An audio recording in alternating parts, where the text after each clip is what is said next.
기쁜 안식일입니다. 오늘 참 날씨가 좋습니다. 산에 보이는 낙엽송이 아주 황금빛으로 단풍이 아름답게 들어있습니다. 이제 하나님의 말씀은 고린도후서 5장 17절 말씀을 제가 읽겠습니다. 고린도후서 5장 17절 말씀입니다. 그런즉 누구든지 그리스도 안에 있으면 새로운 피조물이라. 이전 것은 지나갔으니 보라 새 것이 되었도다. 어디에 있으면 새로운 피조물이라고요? 그리스도 안에 있으면 새로운 피조물, 새 것이 된다 하는 말씀입니다. 이 말씀은 요한복음 3장 3절에 보시면 예수님께서 밤중에 찾아온 니고데모에게 3절에요. 예수께서 대답하여 가라사대 진실로 진실로 네게 이르노니 사람이 거듭나지 아니하면 하나님 나라를 볼 수 없느니라.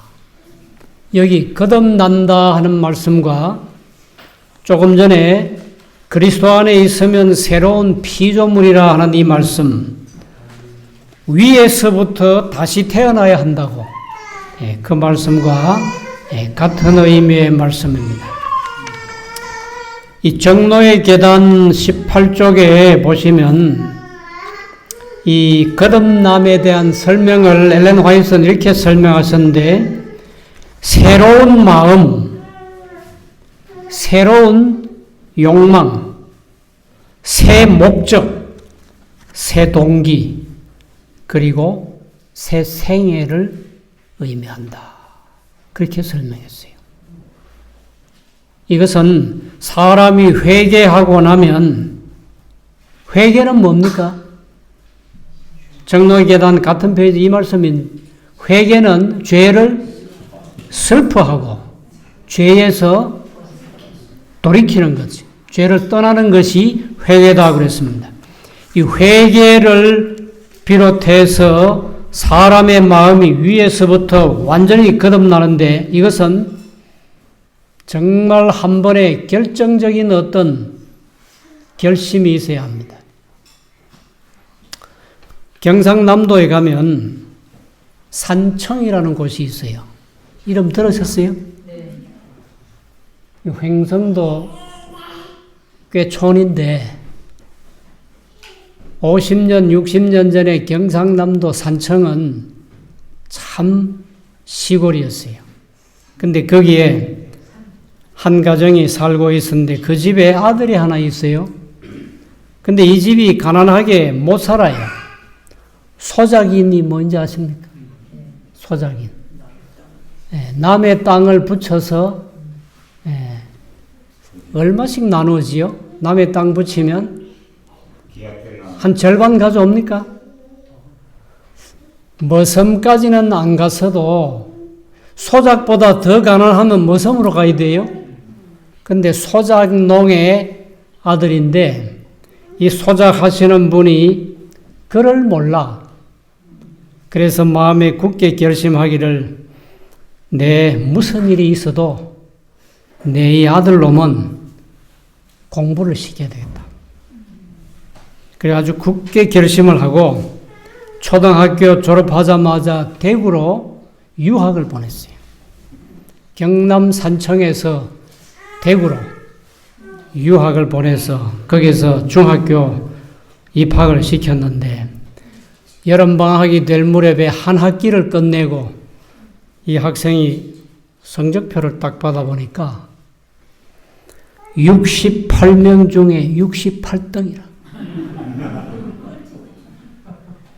이 기가 막힌, 내일 이제 집에 가야 되는데 이 성적표를 가지고 부모님한테 내보였다가는 아버지 그렇게 고생을 많이 하시고 남의 소작 농사를 지어서 나를 유학을 보냈는데 68명 중에 68등이면 꼴찌지요. 꼴찌 해보신 분 계세요? 여기 오신 분들 보니까 뭐 다 의사 선생님의, 뭐 간호사 선생님의, 뭐 다들 1등 하신 분만 앉아 계시는 것 같은데, 이 아이가 기가 막히면 내일 집에 가야 되겠는데 이걸 어떻게 이걸 들고 가냐. 밤새도록 곰곰이 생각하다가 68등 중에 1등으로 고쳤어요. 근데 이 아이가 배짱이 대단해. 한 20등이나 15등쯤 고치지 않고 68명 중에 1등으로 딱 고쳤어요. 감쪽같이 고쳤어.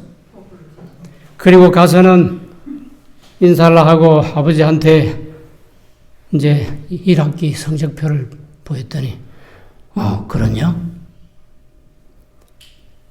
그리고는 그 다음날 아침에 친구들 만나서 이제 더우니까 가까운 내과에 가서 신나게 수영을 재밌게 하고는 점심때가 돼가지고 이제 집으로 돌아왔는데 집에 사람이 가득 차 있어요. 그 소문이 그 다음날 아침에 뭐 그 고모들 바로 옆에서 하는데 고모고 뭐 누구하고 일파만파로 전해져가지고 1등을 했으면은 책거리를 해야지 그냥 있으면 되느냐고 당장 오늘 점심에 책거리가 뭔지 아세요? 네. 옛날에 그 서당에서 책 한 권을 다 떼거나 다 뺏겨서면은 서당 선생님 모시고 친구들 불러서 한턱 내는 거 있지요.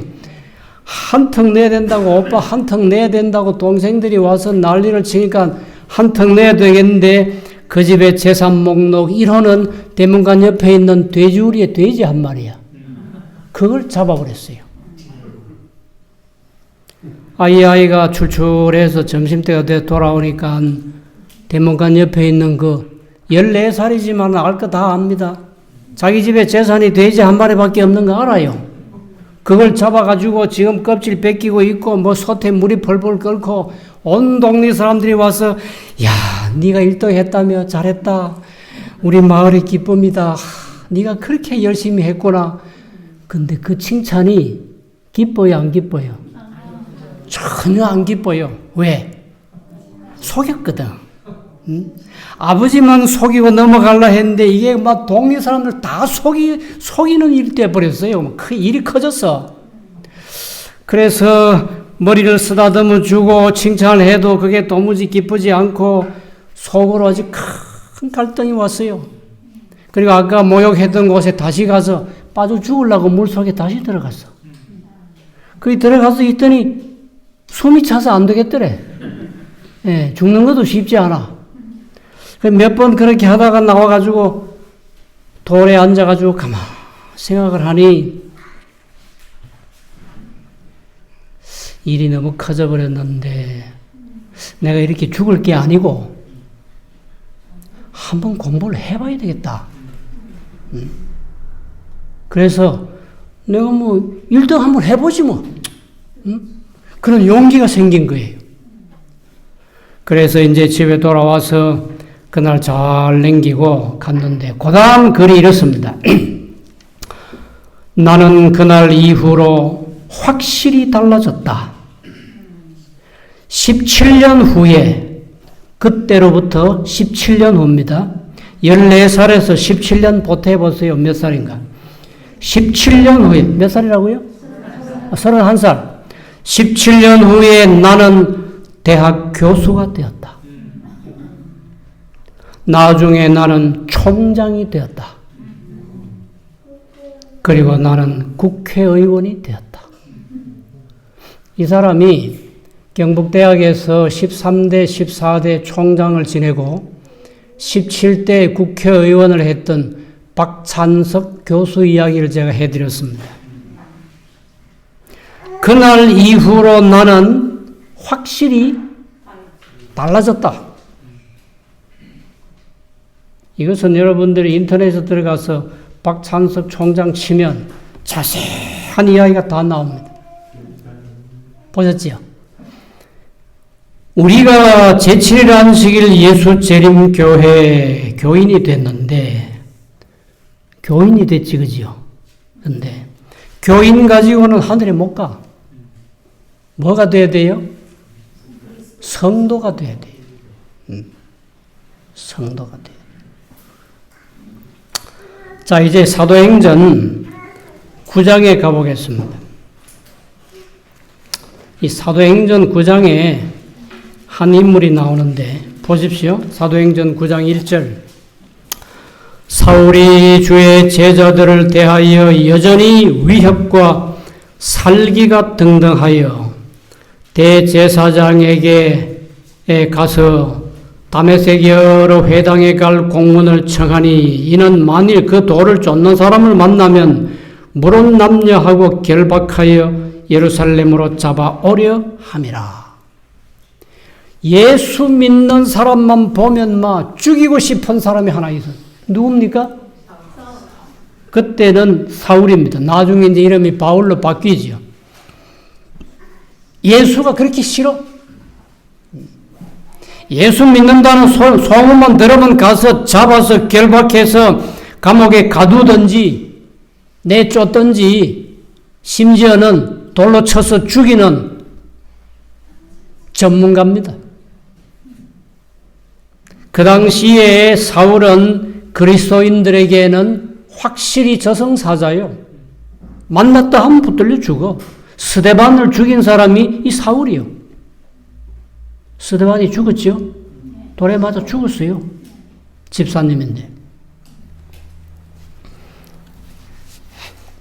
그러면서도 나중에 자기가 고백을 합니다. 빌립보 3장 5절에 보면 나는 8일 만에 할례를 받았고 이스라엘 족속이요 베냐민 지파요 율법으로는 바리새인이요 열심으로는 교회를 핍박했고 율법의 의로는 흠이 없었다. 자기 자랑을 쭉 늘어놓습니다. 그런데 그리스도인을 보면 살기가 등등해. 이걸 어떻게 바꿔야 되지요? 어떻게 변화가 돼야 되지요?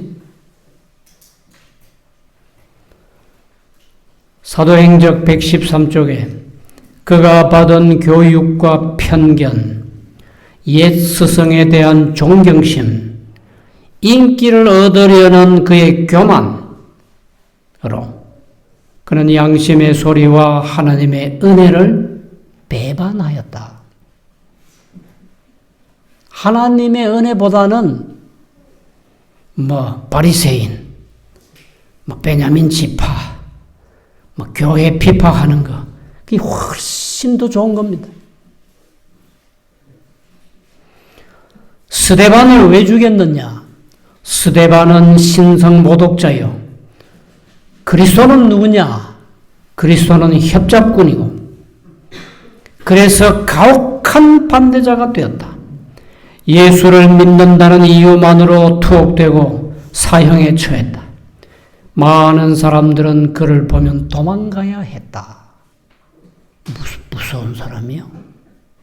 아주 무서운 사람이요. 권력을 가졌지요. 지식을 가졌지요. 그리스도인 한 사람 잡아 죽이는 거는 얼마든지 할 수 있는 그런 사람이 사울입니다. 그런데 이 사람이 다메섹으로 가서 그리스도인들을 잡아올 수 있는 대제사장에게서 이제 공문을 받아가지고 가는데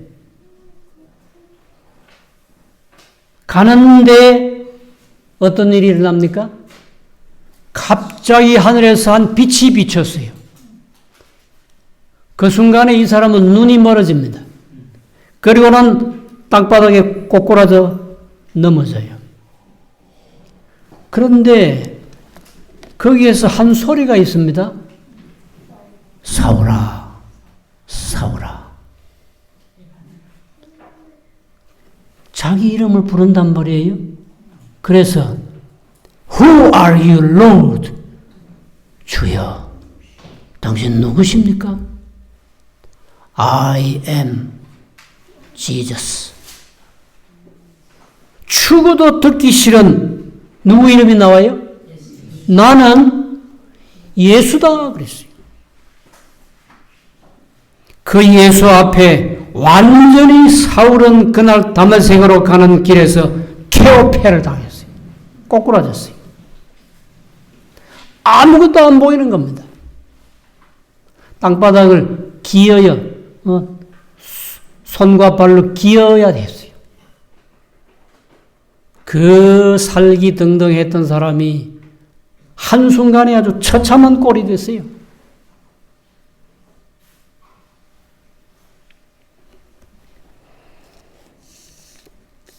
사도행전 26장에 나중에 자기가 그렇게 말합니다. 해보다 더 밝은 빛이 비쳤는데 눈이 멀어져 버렸다. 하나님의 사자가 다메섹에 있는 하나니아라 하는 제자에게 나타나서 너 저기 어디 직가라 하는 거리에 가면은 유다라는 사람 집에 다소 사람 사울이 있는데 가서 그 안수기도 좀 해주고 눈이 멀어 있는데 눈 좀 떠서 보게 해주라고. 아나니아가 하나님의 사자의 그 말씀을 듣고 벌벌벌 떨면서 아이고 주님, 그 사람 이름만 들어도 겁이 납니다. 얼마나 많은 사람을 잡아 가두고 죽이는 사람인데요. 그럴 때 하나님께서 하신 말씀이, 하나님의 사자가 하신 말씀이 주께서 가라사대 가라. 이 사람은 내 이름을 이방인과 임금들과 이스라엘 자손들 앞에 전하기 위하여 택한 나의 무엇이다? 그릇이다. 나의 그릇이다. 내가 택한 나의 그릇이다.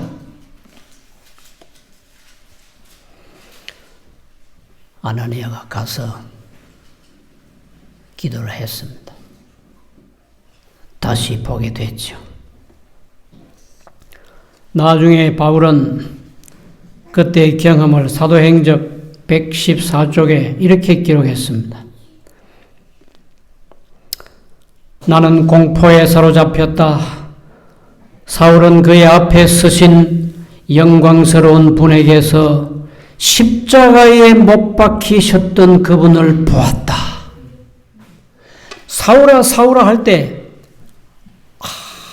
아주 놀라우신 한 분이 서서 사울아 사울아 네가 왜 자꾸 나를 비판하느냐.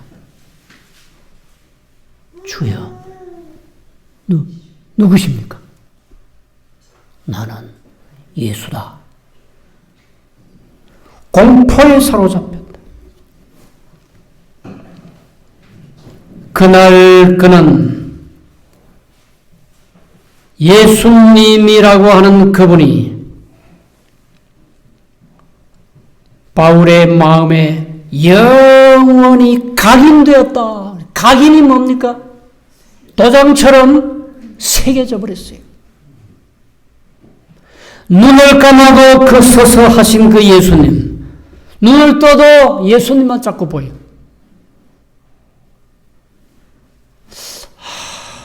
예수가 나쁜 사람은 아닌 것 같네.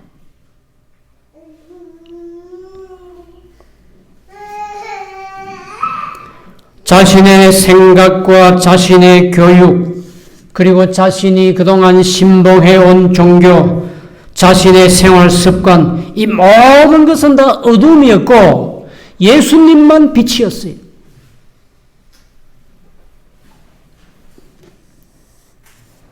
나중에 자기가 가지고 있었던 생각이나 교육이나 무슨 학벌이나 사회적인 세상적인 지위 이런 것들은 다 뭐처럼 버렸다고 그랬어요? 배설물처럼 버렸다고 그랬어요. 빌립보 3장 8절에 또한 모든 것을 해로 여기면 내 주 그리스도 예수를 아는 지식이 가장 고상함을 인하미라. 내가 그를 위하여 모든 것을 잃어버리고 배설물로 여기면 그리스도를 믿고 그 안에서 발견되려 함이니. 다 헛것이었습니다. 얼마 전에 삼성에 이건희 회장께서 세상을 떠나셨는데 그분의 한마디가 지금 온 세계에 지금 회자되고 있는 한마디 있어요. 삼성이 어떻게 구멍가게에서 세계적인 대기업이 됐습니까? 그 사람이 이런 말을 했어요. 아내하고 자식만 놔두고 다 바꾸라 그랬어요. 다 바꾸라. 이 사람은 어디에 투자해가지고 뭔가 된다 하면은 돈을 아끼지 않는 사람. 그래서 세계적인 대기업이 됐대요. 우리가 가지고 있는 그 휴대폰, 그 세계적으로 삼성이 최고래요. 하물며 세상에서, 죄악 세상에서 살고 있는 우리들에게 하늘을 주시겠다고, 죄가 전혀 없는 영원한 본향을 다시 주시겠다고 하면 우리가 하늘에 가기 위해서 얼마나 바꿔야 합니까? 다 바꿔야죠. 아내와 자식은 놔두고 다 바꿔야지. 이와 같은 사울이 어떻게 바울이 됐어요? 자신의 종교, 자신이 믿어왔던 그 모든 신념들, 자신의 철학, 자신의 학벌, 그 모든 것은 다 내가 예수다 하는 그 앞에 완전히 굴복되고 다 포기해야 됐어요. 배설물로 여겨야 돼. 새로운 피조물, 새 사람, 거듭난 새 사람. 이런 사람은요, 버릴 것은 확실히 버려야 돼요. 실의 소망 280페이지에 보시면 자를 버릴 때 주께서는 사람을 새로운 피조물로 만드실 수 있다. 있다, 없다? 있다. 뭐 할 때? 자를 버릴 때. 내 생각, 내 고집, 내 생활 습관, 내 주장, 이런 모든 것은 예수님 앞에 케어페이를 당해야 돼요. 그러면은 완전히 새로운 사람이 됩니다. 그 다음에 이제 바울이 어떻게 살았나 보죠. 고린도후서 11장 23절 말씀입니다. 고린도후서 11장 23절에 이런 말씀이 있어요. 저희가 그리스도의 일꾼이냐 정신없는 말을 하거니와 나도 더욱 그러하도다. 내가 수고를 넘치도록 하고 옥에 갇히기도 더 많이 하고 매도 수없이 맞고 여러 번 죽을 뻔하였으니 유대인들에게 40에 하나 감한 매를 5번 맞았으며 3번 태장으로 맞고 1번 돌로 맞고 3번 파선하는데 일주일을 기품에서 지냈으며 여러 번 여행에 강의 위험과 강도의 위험, 동족의 위험, 이방인의 위험, 신의 위험, 광야의 위험, 바다의 위험, 거짓 형제 중의 위험을 당하고 또 수고하며 애쓰고 여러 번 자지 못하고 줄이며 목마르고 여러 번 굶고 춥고 헐벗었노라.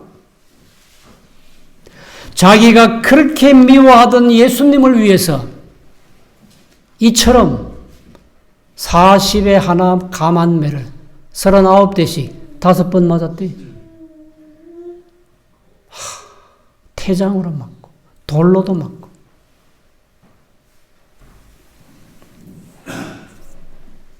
신약 성경이 모두 몇 권이지요? 27권이지요. 구약이 39, 신약이 27, 39, 27. 27권 신약 성경 가운데 14권이 바울이 쓴 책입니다. 사도행적이라고 하는 예언의 신이 있죠. 사도행적이라고 하는 예언의 신이 모두 58장으로 되어 있어요. 58장으로 된 사도들의 행적 가운데 39장, 39장이 사도 바울과 바울의 선교 사역이에요. 58장 가운데 약 40장이 말이죠. 3분의 2가 사도 바울의 선교 이야기입니다. 복음이 예루살렘을 넘어서 사마리아로 그리고 안디옥으로 유럽으로 전파되는데 사도 바울이라는 한 사람의 수고가 있었어요.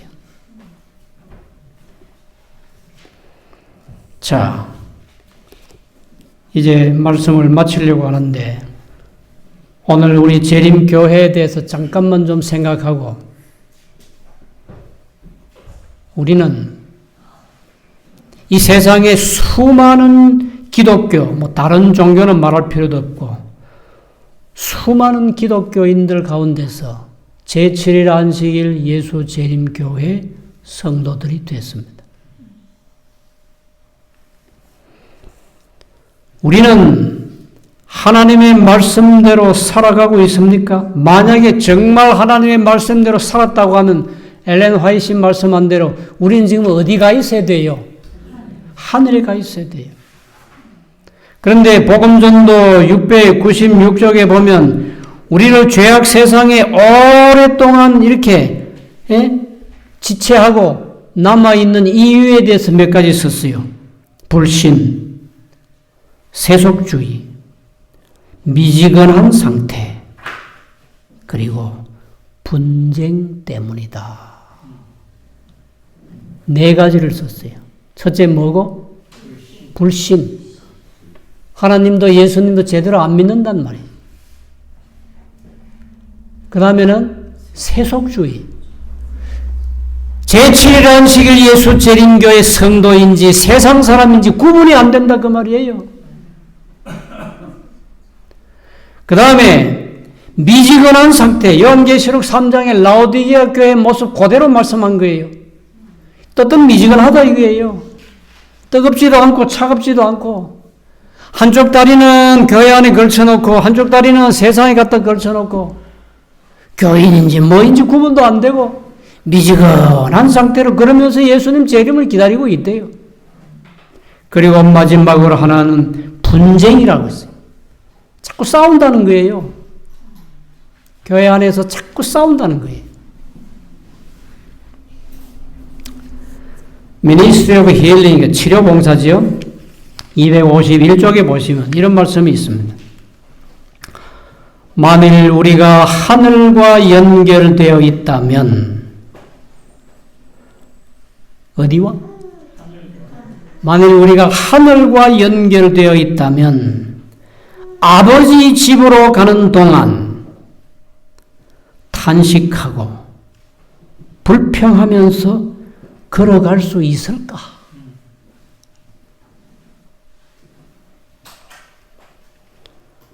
끊임없는 불평은 그리스도인이 가지고 있는 참된 믿음이 아니다.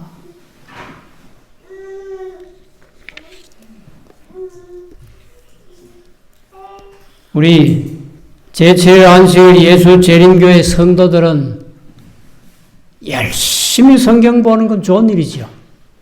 그리고 열심히 예언의 신을 연구해야 되지요. 그리고 열심히 교회를 나와야지요. 열심히 전도를 해야지요. 이런 건 다 반드시 해야 할 좋은 일들입니다. 또 하지 말아야 할 것도 있어요. 제7일 안식일 예수 재림교회 성도들은 술이나 담배나 도박이나 극장 가는 일은 하지 않습니다. 또 누가 만나서 오늘 저녁에 극장 한번 가자 하면 또 따라가고 그러지 마십시오. 우리는 일요일 준수 안 해요. 안식일을 지키지. 나아가서 비밀 결사에 가담하지 말라. 정당에 가입하지 말라. 자유당이니 민주당이니 가입하지 말라. 노동조합에 가입하지 말라. 이런 확실한 말씀이 있어요.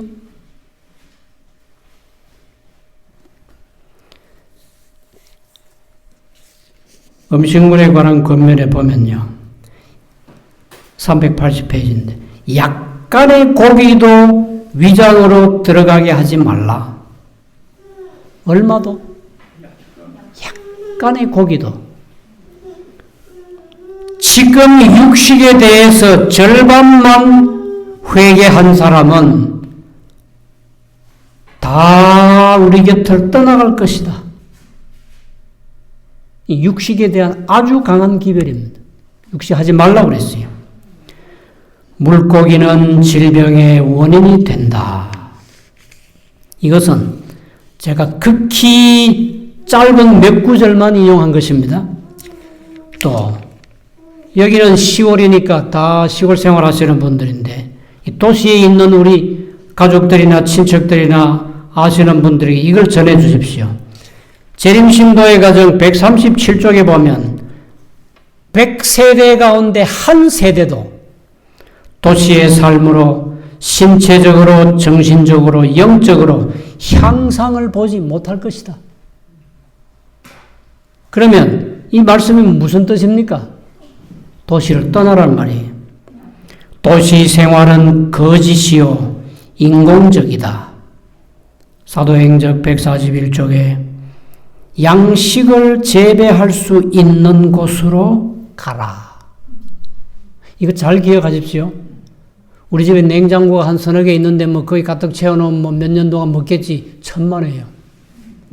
양식을 재배할 수 있는 곳으로 가라. 장차 사고 파는 문제가 아주 심각하게 될 것이다. 이것은요, 하나님께서 1844년 이후에 제7일 안식일 예수 재림 교회란 교회를 이 땅에 세우시고 주신 아주 귀한 비밀입니다. 이번에 코로나가 이 세상을 막 온 세계에 막 다 퍼져나가니까 우한에서 시작하니 우한 폐렴이라고 그랬는데 나중에 코로나19라고 이름을 바꿨어요. 우한시를 몇 달 동안 폐쇄를 했잖아요. 그 가게며 시장에 물건이 있었어요, 없었어요? 다 떨어지고 다 동이 났어요. 그런데 만약에 이 세상에 있는 모든 종교단체들, 모든 정부들이 딱 하나가 돼가지고 안식일을 준수하는 사람을 미워하기 시작하고 증오하기 시작하고 이 세상에서 완전히 매매권이 없으면은 사고 파는 문제가 심각하게 될 날이 오면 도시에 사는 재림교인들은 굶어 죽든지 99.9%는 타협하고 오른손이나 이마에 표를 받아야 합니다. 빠져나갈 수 있겠어요? 문 닫아라 하니까 재림교회가 문 제일 먼저 잘 닫더라고요. 순종 잘하대요. 받아라 하면 안 받겠어요? 얼른 받아야지, 그지요? 그래 되면 하늘에는 못 갑니다. 하나님의 인을 받아야지 짐승의 표를 받아서는 하늘에 못 가요. 아무리 내가 30년, 40년 교회 다니고 내가 온갖 수고와 봉사를 다 했다 할지라도 짐승의 표를 받으면 하늘은 못 갑니다. 그러니까 여기에 양식을 재배할 수 있는 곳으로 가라. 장차 사고 파는 문제가 아주 심각하게 될 것이다. 선지자가 이점 말씀하시면 깨닫고 이해해야 할 것은 우리 자신들입니다. 지금 교황이 누구십니까? 프란시스코. 아르헨티나 사람이에요. 남미 사람이에요. 266대째 교황인데 실제로 266대째인지는 모르겠어요. 뭐 자기들은 베드로가 초대 교황이라 하니까 그때부터 쳐서 266대째 교황이 프란시스코라는 교황이신데 이 사람이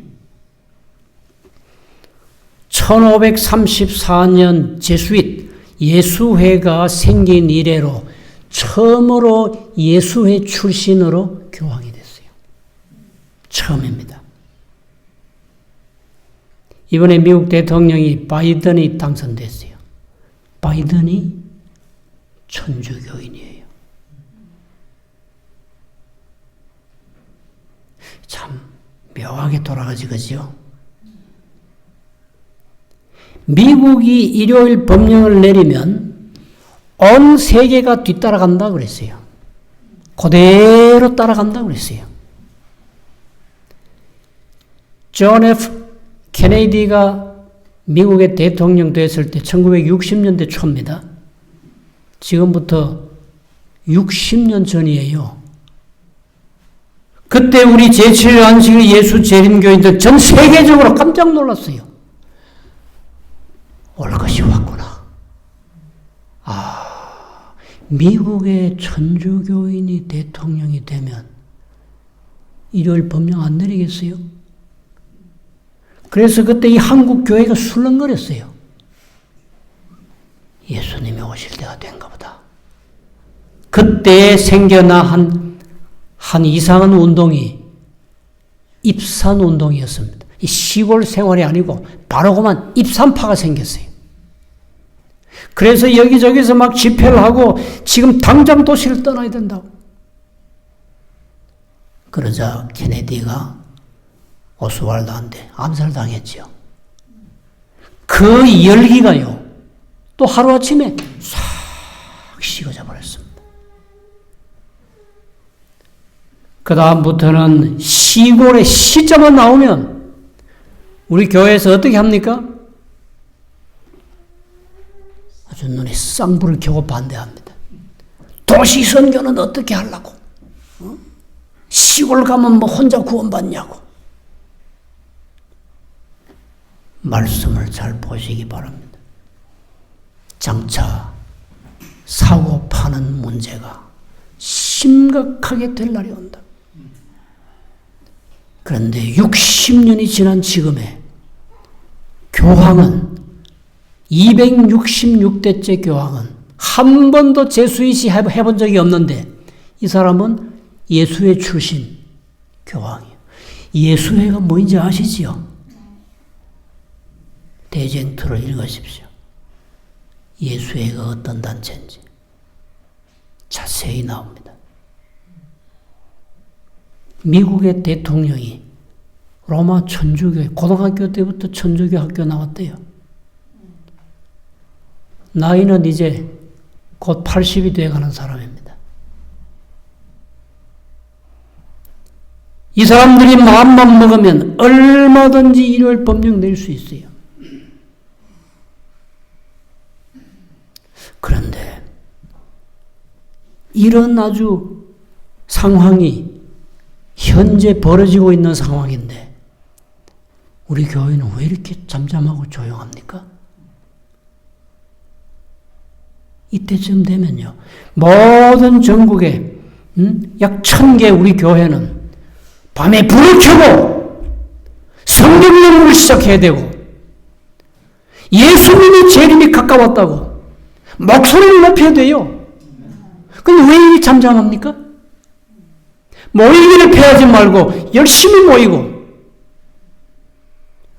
내가 지금까지 살아온 것 중에서 배설물로 버릴 것은 확실히 버려야 돼요.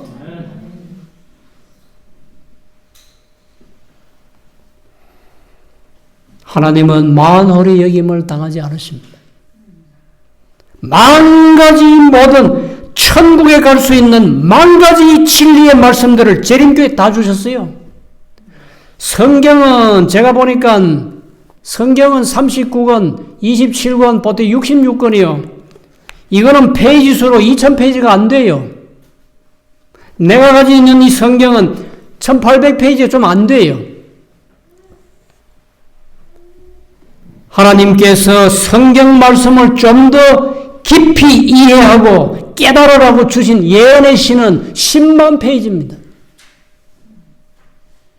예언의 시는요, 우리 교회밖에 없어요. 이 교회 안에서 많은 사람들이 날이 갈수록 자꾸 예언의 신 배척하는 일들을 벌이는데 아주 어리석은 일이요. 예언의 신은요, 장로교에서 개종한 어떤 목사님이, 김요한 목사님이신가, 어떤 목사님 날 보고 그러더라고요. 목사님, 내가 이 안식일 교회에 들어와서 예언의 신이라고 하는 걸 보니 너무너무 놀라운 것들이 많다고. 목사님은 예언의 신을 그래 어떻게 생각하십니까? 목사님이 예언의 신은요, 하늘 가는 내비게이션이에요. 맞습니까? 그 사람이 아주 정확하게 표현했어요. 우리가 길을 모를 때 내비게이션 딱 켜면은 뭐 골목마다 다 안내하지요. 300m 가서 오른쪽으로 가라고, 600m 가서 왼쪽으로 가라고 얼마나 자세하게 안내합니까? 예언의 신은 천국 가는 내비게이션이래. 이렇게 좋은 자료들을 가지고 있으면 10만 페이지를 가지고 있으면서 윌리엄 밀러 시대에는요, 재림운동 초기에는요, 밤을 꼬박꼬박 세우면서 성경을 연구했다고 했어요. 늦은비 성령이 임하게 되면 또 그런 일이 있어야 될 것이고, 나는 이 갑천교회에서도 이와 같은 영적인 부흥이 반드시 일어나기를 바랍니다. 얼마 전에 삼육대학 학생들이 교수와 함께 26명인가 7명이 우리 교회에 와서 하룻밤 자고 집회하고 간 적이 있어요. 아침에 날 보고 1시간만 아침 예배를 인도해 달라 해서 내가 아침 예배를 인도했습니다. 다 어린 학생들이에요. 근데 내가 그랬어요. 나는 새벽 4시 반, 4시 45분 그때 자명종을 켜놓고 일어나면 새벽기도, 이 교회에 와서 새벽기도를 한다고. 찬미를 7개를 부르고, 그리고 예언의 신의 말씀을 읽고, 그리고 집사람하고 흩어져 나누어서 기도를 하고 돌아가서, 그리고 각자 1시간씩 성경을 본다고. 지난 11일 날, 11월 11일 날 아침에 금년도 성경 4번을 제가 다 읽었습니다. 그 학생들에게 그랬어요. 내가 3번을 읽고 4번째 성경을 읽는데 곧 이제 끝날 거라고. 새벽 시간을 놓치지 말라고. 만약에 여러분들이 새벽 시간을 젊은 시절에 놓쳐버리면 나중에는 참 많이 후회하고 정말 돌이킬 수 없는, 젊은 날에 새벽을 잃어버리면 늙어서 세월을 다 잃어버린다. 인생을 잃어버린다. 그리고는 이야기를 하나 해줬습니다. 1700년, 1800년대 초에 어떤 사람이 캘리포니아에 여행을 왔다가 이렇게 아침에 해가 뜨는데 일어나서 강을 내려다 보니까 강에 돌이 있는데 돌의 색깔이 노란 돌이에요. 그 이상하다. 어떻게 강에 돌이 저렇게 노랄까? 그리고 강바닥에 내려가서 돌멩이를 하나 가만히 보니까 금덩어리야. 옛날에 미국에 캘리포니아 그 강가에는 금덩어리 강가에 절비했대요. 그래서 몇 개 주워가지고 감정을 해보니까 순금이요. 그때부터 미국의 서부가 개발되기 시작했거든요. 그래서 사람들이 강바닥에 있는 금덩이 돌들은 진작에 다 주워 가버렸고 산을 캐기 시작하는 겁니다. 산에도 전부 금이야. 그러니까 동부에 있는 사람들이 막 집을 다 팔고 농장을 팔고 서부로 와서 금을 캐기 위해서, 그래서 막 부자가 되기 위해서 왔는데 어떤 사람이 금을 캐다가 자기는 금이 안 나오더래. 그래서 사업이 망해가지고 가버렸어요. 한 사람이 와서 보니까 빈 광산들이 많이 있는데 자기가 가지고 있는 기계를 가지고 다 줘서 이곳은 파면 나올 건데 왜 가버렸지? 내가 파보지 뭐. 그리고는 팠더니 1m를 팠더니 금덩어리가 쏟아져 나오더래요. 얼마? 1m를 못 파고 간 사람은 금이 없다고 갔어요. 1m를 판 사람은 노다지를 만났어. 앞으로 수많은 재림교인들이 금을 캐다가 1m를 놔두고 포기하고 가버릴 사람이 수도 없이 많아. 그건 어리석은 일이에요. 한번 샘을 파면 언제까지 파야 돼요? 물이 나올 때까지 파야지. 우리가 이 말씀대로 살고 안식일을 기억하여 거룩하게 지키고 정말 하나님을 믿고 성도가 되려면 진짜 성도가 돼야지요.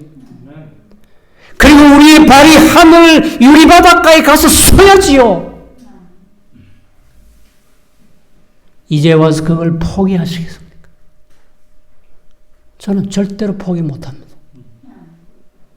끝까지 갈 거예요. 예수님이 날 위해서 십자가에 돌아가셨는데 나 한 사람 위해서요. 그리고 지금까지 70평생을 지키시고 보호해 주셨는데 내가 이제 와서 예수님을 모른다 하면 어떻게 해요? 그렇게 할 수 없어요. 요한의 제자가 폴리캅인데 폴리캅이 순교를 당했잖아요. 목을 자르기 직전에 마지막으로 그 사형 집행관이 물었습니다. 지금이라도 네가 포기하면, 예수 포기하면 내 너 살려서 돌려보내주겠다고 그랬어요. 그랬더니 폴리캅이 내 평생에 나와 함께 하신 그 좋은 친구분을 내가 이제 와서 어떻게 포기합니까? 나는 포기 못합니다. 그리고 죽은 사람이 폴리캅 순교자예요. 이제 와서 예수님을 포기하시겠습니까? 이제 와서 제 죄를 안시고 예수 재림교회 이 놀라운 진리를 포기하시겠습니까? 이제 와서 안식일을 포기하고 일요일교회로 가시겠습니까? 안 되잖아요. 한 번 해병은 영원한 해병이라고 그러는데 한 번 제 7일 안식일 예수 재림교회 성도면 영원한 성도가 돼야 돼요. 그래야 예수님이 날 위하여 십자가에 돌아가신 그 가치가 그때 있어요. 예수님을 만나서 예수님께 감사해야죠. 정말 고맙습니다, 예수님. 나 같은 죄인을 건져주셨어요.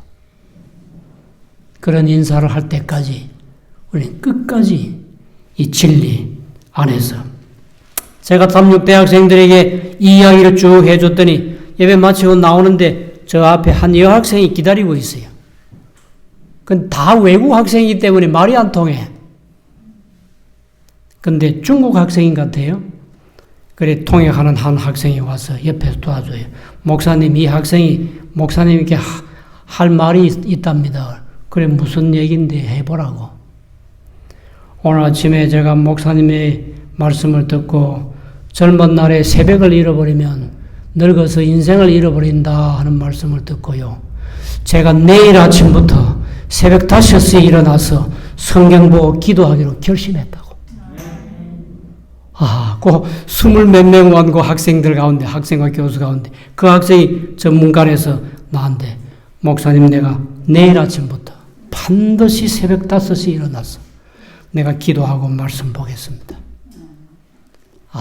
참이 하나님께서는요 이렇게 성령을 통해서 그 뭐 다 안 듣는 것 같고 뭐 평소에 장난도 치고 웃기기도 잘하고 뭐 그런 학생들인데도 그런데도 귀를 기울이고 들어요.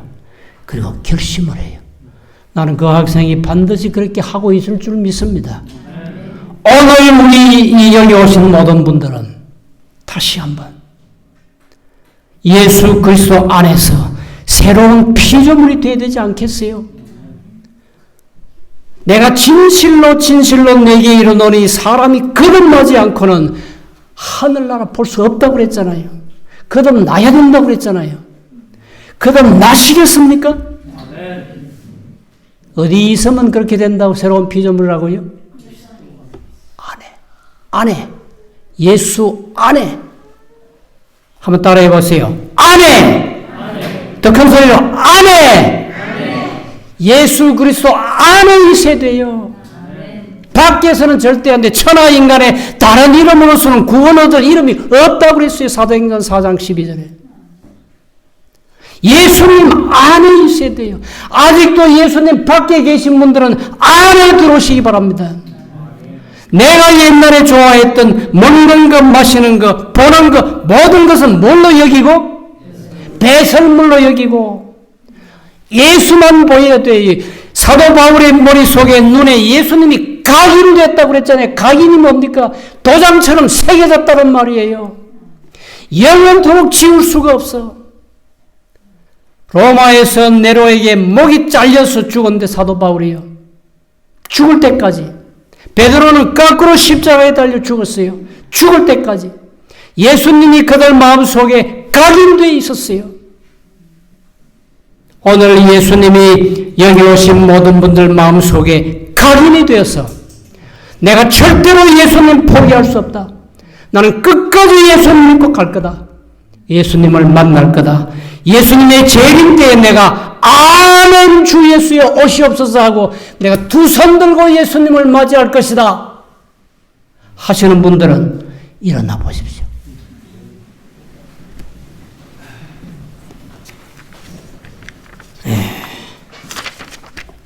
감사합니다. 서신 채로 345장 찬미를 부르시고 기도하고 마치겠습니다. 345장은 우리 구주 십자가의 보혈로 너의 죄 씻음을 받았나. 십자가의 보혈이 나의 죄를 씻어줬습니다.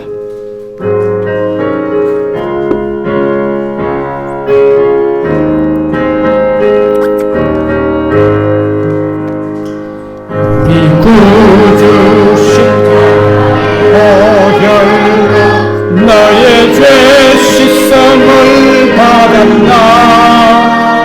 너의 죄를 씻어주는 능력을 이제 너 확실히 믿는가. 어린 양 피로써 너의 죄 씻음을 받았나. 마음속에 더러운 죄 내놓아 너의 죄 씻음을 받았나. 너는 매일 주와 함께 다니며 진실한 행동을 하는가. 어디 가나 언제 무엇하든지 십자가 붙들고 사는가. 십자가 붙들고 아멘. 어린 양 피로써 너의 죄 씻음을 받았나. 마음속에 더러운 죄 내놓아 아멘. 너의 죄 씻음을 받았나.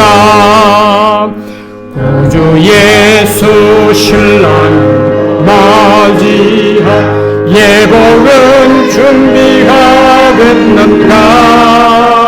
너는 그때 귀한 잔치 자리에 들어갈 준비가 되었나. 어린 양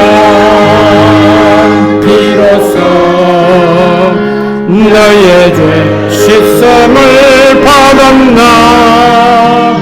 마음속에 더러운 죄 내놓아 너의 죄 씻음을 받았나. 살아계신 하나님 아버지, 죄인 중에 죄인인 저희들을 부르시고 택하셔서 왕같은 제사장으로 삼아주시고 오늘 안식일 이 거룩한 자리에 나와 함께 해주심을 참으로 감사합니다.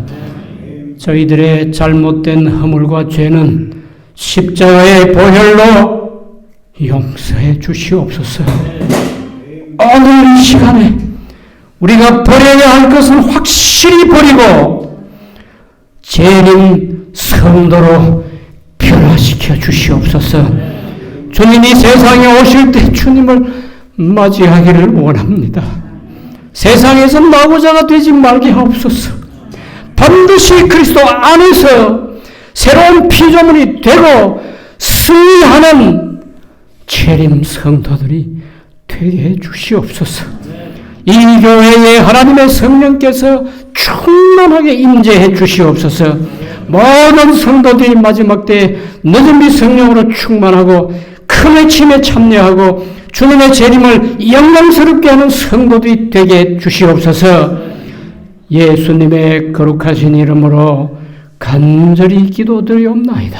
아멘.